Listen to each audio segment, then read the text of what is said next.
Financial fraud is not from yesterday. In fact, in 193 after Christ, the first case of financial fraud occurred in the Roman Empire.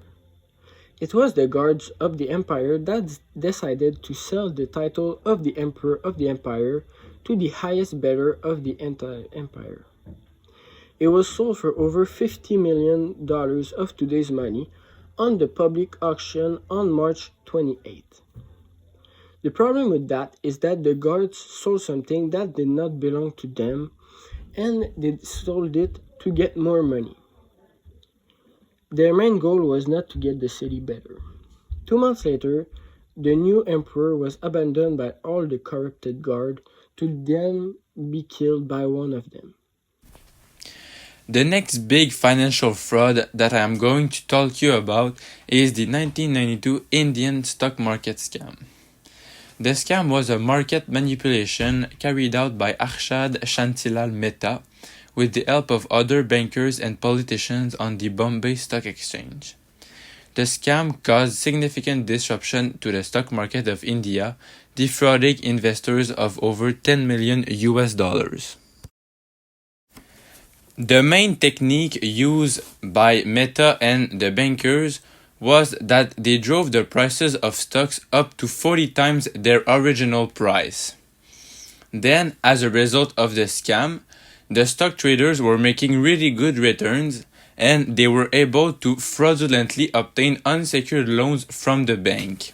This financial fraud is viewed as one of the biggest in the history of the world because when it got discovered in April 1992, the Indian stock market collapsed and the same banks suddenly found themselves holding millions of Indian rupees in now useless debt. One of the largest corporate fraud of the 21st century is Enron case. Formed in 1985, the former.com Supernova made a fortune trading natural gas and other commodities and even rolled out its own digital commodity trading platform in 1989. In August 2000, Enron share reached a high of $19, but only a year later, Sharon Waktis, an Enron finance executive, warned CEO Ken Lay that a massive accounting scandal was brewing that could take down the entire companies. In November 2001, Enron admitted overstated profit by nearly $600 million. Within roughly 2 months, the company declared bankruptcy and the Justice Department launched criminal investigation of Enron. Before announcing the bankruptcy, Enron cut 4,000 jobs and many ex-employees saw their pension plan drained. One outcome of Enron saga was the passage of Sarbanes-Oxley Act of 2002, which established stricter accounting rules for public companies. Now you understand that fraud isn't a new problem in this society. Since a long time, we hear about financial crime. At the moment, the ones we hear about the most are Donald Trump's ones. If you don't know him, Donald Trump is a 77-year-old man born in New York in June 1946. On the timeline, we can observe that before being president, he was a real estate developer and businessman. Today, he owns 12 Trump Towers around the world.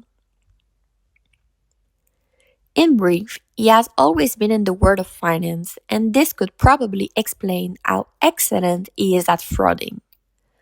Until he was denounced. Yes, Donald Trump is involved in different crimes which are well explained on our websites.